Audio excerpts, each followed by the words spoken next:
हाँ जी। तो पिछले में हम मराठे पढ़ रहे थे। हम तीसरे पेशवा बालाजी बाजीराव के बारे में पढ़ रहे थे, जिनको कि नाना साहिब के नाम से जाना जाता है। 1750 में संगोला की संधि होती है पेशवा बालाजी बाजीराव और छत्रपति राजाराम सेकंड के बीच में, और इस संधि द्वारा पेशवा का पद हेरेडिटरी कर दिया गया। छत्रपति के सारे राइट्स पेशवा को दे दिए गए। पहले जो मराठों की शक्ति का केंद्र, सेंटर ऑफ पावर, जो आपके सतारा हुआ करता था, क्योंकि छत्रपति वहां बैठता था, पर अब जब सारे अधिकार पेशवा के पास आ गए तो पूना कर दिया गया। एक मराठा कन्फेडरेशन बना, मराठा संघ बना, जिसका अध्यक्ष पेशवा था, जिसमें ग्वालियर के सिंधिया, इंदौर के होलकर, नागपुर के भोंसले और बड़ौदा के गायकवाड़ भी शामिल थे। इस समय मराठे बंगाल पर अटैक करते हैं और अलीवर्दी खान को हराकर उससे उड़ीसा छीन लेते हैं। मराठा शक्ति इतनी बढ़ गई थी अब कि वो पंजाब और मुल्तान तक जाकर चौथ वसूल कर रहे थे।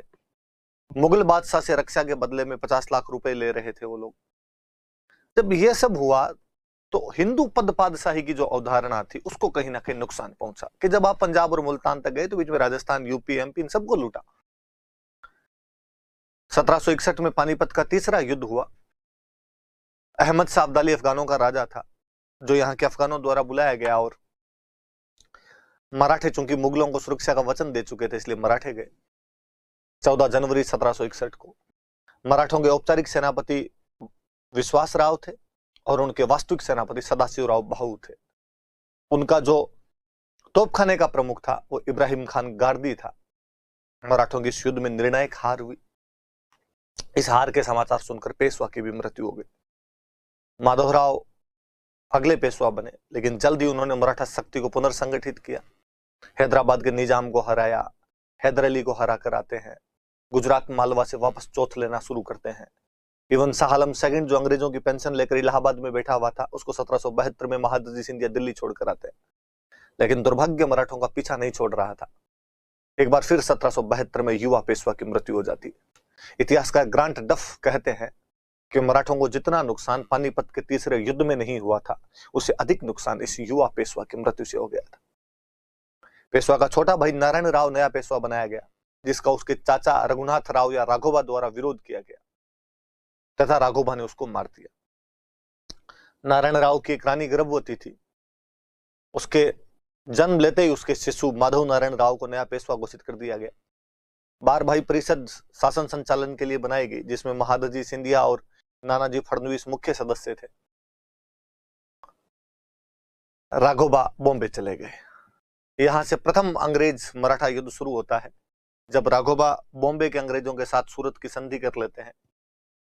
बॉम्बे वाले अंग्रेज उन्हें कहते हैं कि हम आपको पेशवा बना देंगे, इसके लिए आपको 2500 सैनिकों की सहायता देंगे, आप हमें पेशवा बनने के बाद साल सेठ, बसीन और थाना दे देना।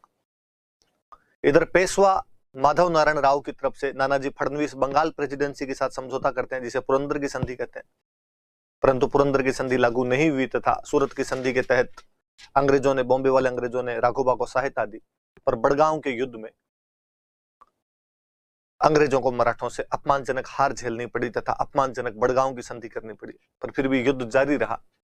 फाइनली सालबाई की संधि के साथ 1782 में युद्ध समाप्त किया गया महादजी सिंधिया की मध्यस्थता से, और कहा गया कि पेशवा माधव नारायण राव ही रहेंगे, राघोबा को पेंशन दे दी जाए और अंग्रेजों को साल सेठ और एलिफेंटा दे दिया जाए।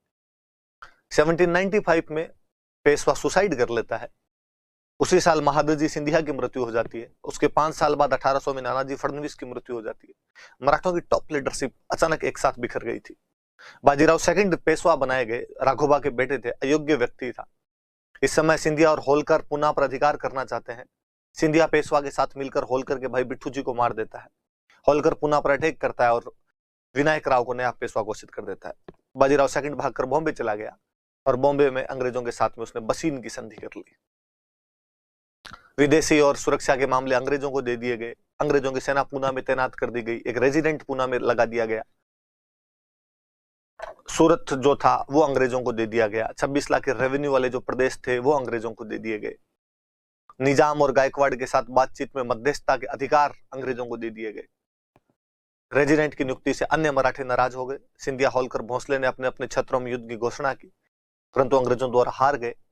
सिंधिया के साथ सुरजी अर्जुन गांव की संधि, भोंसले के साथ में देवगांव की संधि और होलकर के साथ में राजपुर घाट की संधि अंग्रेजों द्वारा कर ली गई। 1803 से 1806 तक के दूसरा अंग्रेज मराठा युद्ध हुआ था।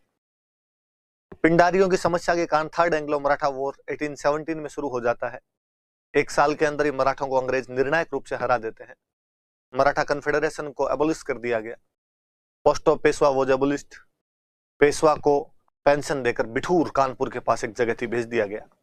शिवाजी के एक वंशज प्रताप सिंह को सतारा में नया छत्रपति बना दिया गया। ये सब हमने पढ़ा था। मैंने कल कहा था आपको कि हम चर्चा करेंगे कि आखिर वह पावर जिसकी दुदुम्बियां अटक से कटक तक बजने लग गई थी, आखिर ऐसा क्या हुआ कि अचानक भरभरा कर गिर गए वो।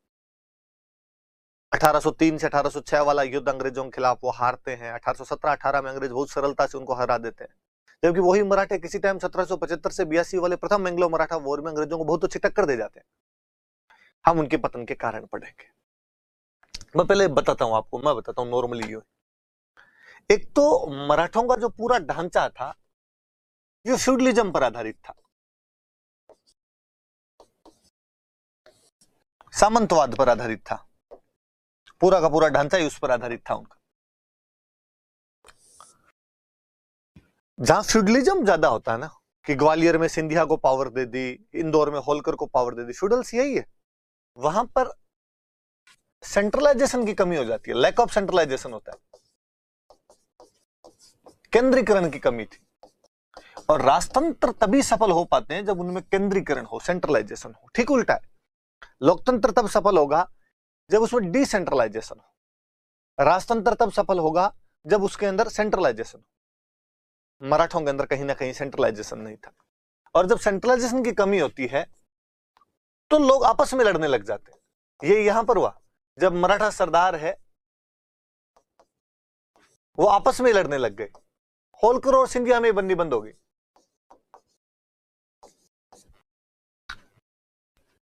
फिर सबको अलग अलग एरिया दे दिए, तू तेरा देख ले, तू तेरा देख ले। प्रशासन चलाने के लिए संस्थाओं की आवश्यकता होती है। आप जब मुगल काल पढ़ते हैं तो आप देखते हैं कि यार कितने सारी संस्थाएं थी। वजीर अलग, दीवान अलग, मीर बख्शी अलग, नायब बख्शी अलग, खूब सारे अलग अलग डिपार्टमेंट हुआ करते थे। मराठों के ऐसे कोई डिपार्टमेंट नहीं थे, कोई एडमिनिस्ट्रेटिव इंस्टीट्यूट उन्होंने बनाए नहीं, प्रशासनिक संस्थाएं नहीं।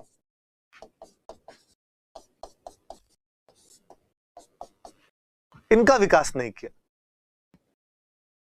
तो शांति के दिनों में तो ठीक है, चल जाता है आपके, आप सारे बैठे हो, जैसे शासन करोगे वैसे कर जाओगे। जब आप लड़ाई करने के लिए गए और पीछे डिपार्टमेंट ही नहीं है आपके, शासन का संचालन कैसे होगा। मराठों का पूरा शासन ही लूटपाट पर आधारित था। पंजाब गए, लूट लाए पैसे, राजस्थान आए, पैसे लेके वापस चले गए, मुल्तान गए, पैसे लेके आ गए, बंगाल गए, पैसे लेके आ गए, आपस में बांट लिया, जितने दिन चले ठीक है, फिर और कहीं धड़ा मार लिया। परमानेंट सोर्सेज ऑफ प्रोडक्शन, उत्पादन के स्थायी साधनों का होना बहुत जरूरी है। मराठों के पास उत्पादन के स्थायी साधन नहीं थे। प्रोडक्शन के लिए कोई भी परमानेंट सोर्सेज उन्होंने डेवलप ही नहीं किए। लूटपाट पर आधारित साम्राज्य केवल। कहा जाता है कि मराठों के पास एक ही उद्योग था, और वह उद्योग था सैनिक। सारे के सारे फौज में चले गए कि लूटपाट ही तो करके आए नहीं। सबको लगता है यार वहां जाएंगे, लूटपाट करेंगे, हिस्सा मिल ही जाएगा, तो चलते हैं साथ में। उत्पादन के स्थायी साधन क्या हो सकते हैं? एग्रीकल्चर उनके पास थी नहीं, इंडस्ट्री उनके पास थी नहीं, ट्रेड उनके पास था नहीं।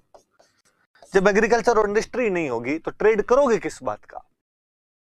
तो एक भी स्थायी साधन का नहीं किया। उल्टा मराठों में एक और कमी थी, उन्होंने कई क्षेत्र जीत लिए, पर जीत के बाद में भी वहां पे डायरेक्ट कंट्रोल, प्रत्यक्ष शासन नहीं किया, बस लूटपाट के वापस चले। अच्छे अच्छे एरिया जीते थे उन लोगों ने। एक टाइम में उन लोगों ने गंगा यमुना का पूरा दोआब जीत लिया था, जो भारत में सर्वाधिक उपजाऊ मैदान था। उन लोगों के पास में कर्नाटका हुआ करता था जीता हुआ, उन लोगों के पास में कोरोमंडल का तट था,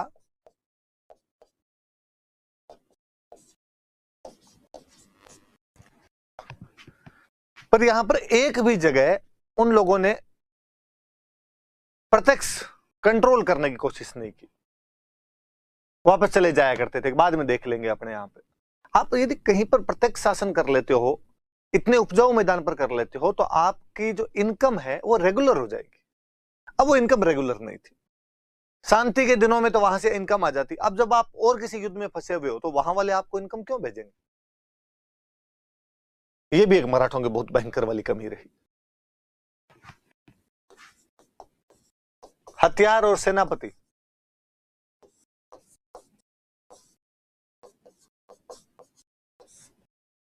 मराठों के पास में थे, हथियार थे, तोपखाना उनके पास में भी था, पर जो मॉडर्न वेपन्स होने चाहिए वो नहीं थे। अंग्रेजों के पास में मॉडर्न वेपन्स आ गए थे। आप नहीं कह सकते कि होलकर और सिंधिया खराब सेनापति थे, अच्छे सेनापति थे, पर जितने अच्छे सेनापति आर्थर वेलेस्ली और लॉर्ड लेक थे उतने अच्छे नहीं थे। सेकंड एंग्लो मराठा वॉर में उनके सेनापति थे आर्थर वेलेस्ली, जो किसी टाइम में नेपोलियन को हरा कर आता है। लॉर्ड लेक, इनकी तुलना में आप वाले जो सेनापति थे वो इतने अच्छे नहीं थे। दौलतराव सिंधिया के लिए तो कहा जाता है कि कहीं पाजेब की झनकार और शेर की चिंगाड़ उसका ध्यान भटकाने के लिए काफी थी। शिकार और सवाब में डूबा रहने वाला आदमी था, अच्छा सेनापति था, पर ये डिस्ट्रैक्ट करने वाली चीजें थी। जबकि आर्थर वेलेस्ली और लॉर्ड लेक के जो भी थे, तो ये पूरे फोकस्ड हुआ करते थे, अपने को युद्ध ही लड़ना है। तरीका, मराठों के युद्ध करने का तरीका था गुरिल्ला टैक्टिक, छापामार। अब मराठों ने ये तो छोड़ दी और कहा अपने भी यूरोपियन टेक्निक अपनाने की कोशिश करेंगे, जैसे अंग्रेज लड़ते हैं वैसे अपनाने की कोशिश करेंगे। पर ना छापामार पूरी छोड़ पाए, ना यूरोपियन पूरी ले पाए, ना दोनों में सामंजस्य बिठा पाए। आदि छोड़ पूरी को धावे, आदि मिले न पूरी पावे। मराठों के साथ में हालत ये हो गई थी। तो ये कई कारण थे जिनकी वजह से मराठों को अंग्रेजों के खिलाफ हार झेलनी पड़ गई थी। और फिर सबसे बड़ी बात वो जो हम करते हैं कि मराठों में भी वही रिग्रेसिव एलिमेंट थे जो रिग्रेसिव एलिमेंट मुगलों के अंदर थे। राजतंत्र की जो स्वाभाविक कमियां होती है वो कमियां मुगलों में भी थी, मराठों में भी थी। मुगलों का अंत हुआ तो इनका भी अंत होना था। अप्रगतिशील तत्व है, या आप कहो तो मैं ज्यादा अच्छा शब्द बोलूं तो प्रतिगामी तत्व है, रिग्रेसिव। राजतंत्र की जो कमजोरियां होती है वो अंग्रेज जो कि एक वेल ट्रेंड उसी उद्देश्य के साथ यहां पर लड़ाई कर रहे हैं, तो उनका मुकाबला मराठे नहीं कर सकते थे। हम पढ़ लेते हैं और क्या क्या है लिखा हुआ। मराठा साम्राज्य या Maratha empire was based on feudalism and there was lack of centralization in it. So later on different Maratha commanders were fighting with each other. सामंतवाद पर आधारित था, इसलिए केंद्रीकरण की कमी थी, इसलिए कालांतर में विभिन्न मराठा सरदार आपस में लड़ने लगे। प्रशासनिक संस्थाएं नहीं बनाई तो एडमिनिस्ट्रेशन आपका रूट लेवल तक पहुंच ही नहीं पाएगा। एक राज्य का जो फॉर्म होता है, स्टेट का जो स्वरूप होता है, वो मराठे कभी दे ही नहीं पाए थे। कृषि, उद्योग और व्यापार वाणिज्य में नई तकनीक लाने का कोई प्रयास नहीं किया। उल्टे लोगों ने खेती छोड़ दी थी कि क्या करेंगे खेती, अपने चलते हैं साथ में लड़ने के लिए, कहीं पंजाब में करेंगे लूटमार, वापस आगे पैसे मिल जाएंगे अपने को। मराठों ने गंगा, यमुना, दोआब, कर्नाटक और कोरोमंडल, ये ना कोरोमंडल ध्यान रखना, कोरोमंडल पर विजय प्राप्त की थी, लेकिन इन क्षेत्रों पर अपना प्रत्यक्ष नियंत्रण बना नहीं पाए। परमानेंट सोर्सेज ऑफ प्रोडक्शन उन लोगों ने कोई नहीं बनाए। महादजी सिंधिया, नानाजी फडणवीस के बाद मराठों का योग्य नेतृत्व, उनकी जो डिजर्विंग लीडरशिप थी वो पूरी तरीके से खत्म हो गई। और पेशवा बाजीराव एक अयोग्य व्यक्ति था। वही जो मैंने बताया कि दौलतराव सिंधिया और जसवंतराव होलकर आर्थर वेलेस्ली और लॉर्ड लेक की तुलना में बहुत कमजोर सेनापति थे। याद रखना भाई, ये सेकंड एंग्लो मराठा वॉर के सेनापति थे। उनके मराठों की तुलना में अंग्रेजों के पास में आधुनिक हथियार थे। मराठों के पास तोपखाना तो था, पर वो इतना भारी तोपखाना था कि वो तो पानीपत वाले युद्ध में कीचड़ में फंस के रह गया था। तो ये कुछ कारण थे जिनकी वजह से मराठे, फिर ये मैंने बताइए आपको, मराठों ने अपनी परंपरागत युद्ध प्रणाली उनकी कौन सी है, ट्रेडिशनल, तो गुरिल्ला का त्याग कर दिया और उन्होंने नई यूरोपियन रणनीति अपनाने की कोशिश की। इसी कारण वे ना तो नई प्रणाली को अपना सके और ना ही उन दोनों में सामंजस्य स्थापित कर सके थे।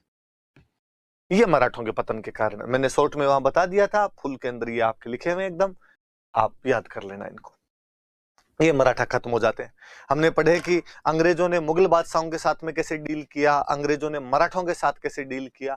अब हम पढ़ेंगे भारत की एक और बड़ी रियासत हमारे बंगाल की खाड़ी के पास, बंगाल का जो राज्य था, जिसके लिए कहा जाता है कि उस समय सबसे अधिक धनवान राज्य हुआ करता था, अंग्रेजों की सबसे अधिक नजर बंगाल पे थी, तो उन्होंने बंगाल के साथ कैसा ट्रीटमेंट किया, बंगाल के बारे में कुछ बातें मेरी बताई हुई है कि किसी समय बंगाल मुगल साम्राज्य के अंतर्गत आया करता था।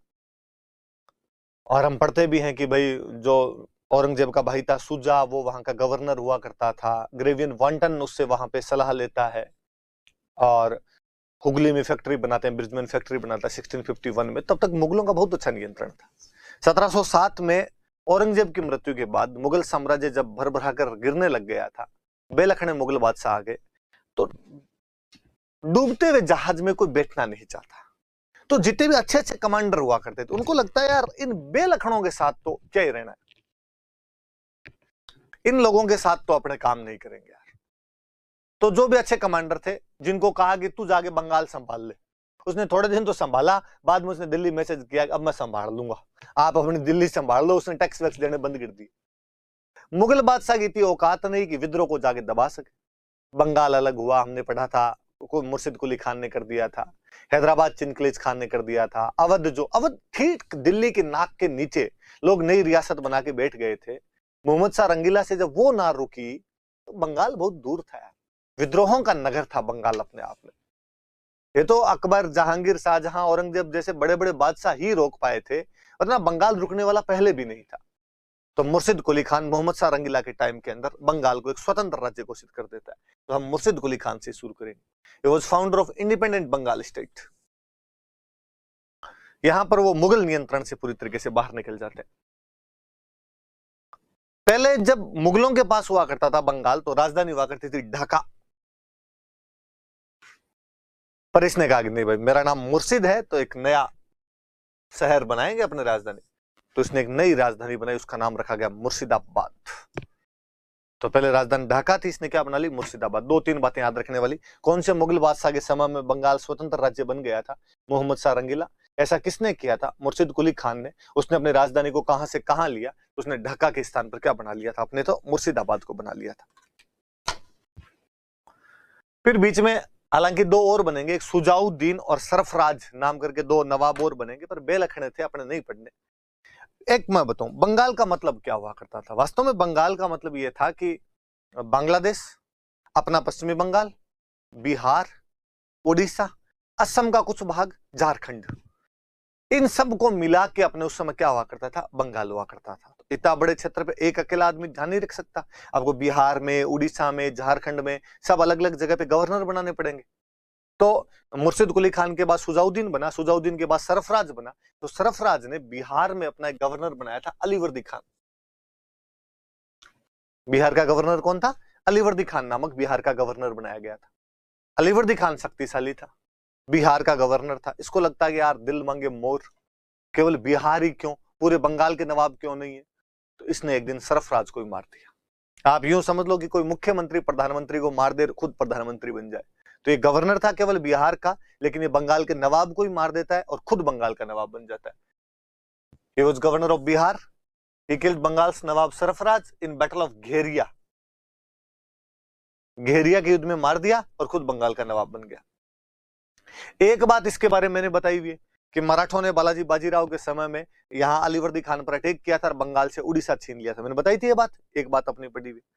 ये समझदार आदमी था।